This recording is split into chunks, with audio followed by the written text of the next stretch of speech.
Pernah nggak sih kamu dengar orang bilang, ambil aja yang paling gampang dari semua mazhab, biar hidup nggak ribet. Nah, kedengarannya praktis. Tapi kalau Imam Syafi'i dengar itu, mungkin beliau cuma senyum tipis terus bilang, itu bukan fikih, itu kompromi hawa nafsu. Imam Syafi'i lahir di Gaza tahun 150 Hijriah, tahun wafatnya Imam Abu Hanifah. Dari kecil, beliau udah hafal Al-Quran, lalu pindah ke Makkah buat belajar hadis dan fikih. Tapi yang bikin beliau beda bukan cuma hafalannya. Imam Syafi'i adalah game changer. Orang yang menyusun ilmu usul fikih jadi sistematis, jadi bisa dipelajari. Beliau bukan cuma ikut-ikutan, tapi bikin kerangka berpikir, gimana cara menggali hukum dari sumbernya. Jadi kalau ada perbedaan pendapat kita tahu kenapa, bukan asal debat.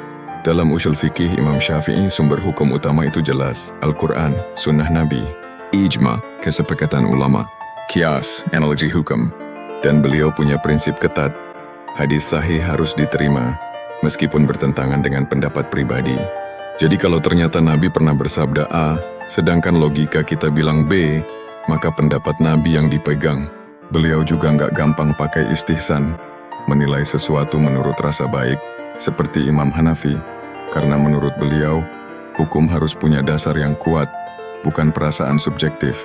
Imam Syafi'i juga menegaskan pentingnya kaidah bahasa Arab. Karena Al-Quran turun dengan bahasa Arab yang tinggi, maknanya nggak bisa ditarik sesuka tafsir pribadi. Satu kata bisa punya banyak lapisan makna, dan Imam Syafi'i mendalami itu sampai ke tingkat gramatikal. Contohnya, kalau ayat Al-Quran bilang aqimu asyalah, dirikanlah salat, beliau jelaskan bahwa perintah itu menunjukkan wajib. Jadi bukan saran, tapi perintah yang punya konsekuensi hukum. Salah satu karya monumentalnya adalah Ar-Risalah, buku pertama yang menjelaskan usul fikih secara ilmiah. Di situ beliau menjelaskan cara menilai hadis, cara membedakan antara umum dan khusus, antara perintah wajib dan anjuran, bahkan cara menyatukan dalil yang tampak bertentangan. Dengan sistem ini, umat Islam nggak perlu bingung kalau nemu banyak pendapat ulama. Tinggal lihat siapa yang paling kuat dalil dan metodenya. Nah, prinsip penting lainnya dari Imam Syafi'i, konsistensi dalam mazhab. Beliau sangat menolak talfik, yakni mencampur aduk pendapat dari berbagai mazhab hanya untuk cari yang paling ringan. Karena itu bisa bikin hukum jadi kacau, bahkan kontradiktif. Menurut beliau, kalau mau ikut mazhab ya pahami dan amalkan secara utuh. Jangan hari ini ikut Syafi'i karena ringan, besok ikut Hanafi karena lebih fleksibel. Itu kayak bikin agama jadi menu prasmanan. Ambil yang cocok di lidah, buang yang nggak enak. Jadi, dari Imam Syafi'i kita belajar bahwa agama bukan soal cari yang mudah, tapi soal cari yang benar.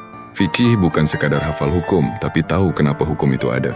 Dan usul fikih Imam Syafi'i mengajarkan kita berpikir rapi, logis, dan berpegang teguh pada sumber aslinya,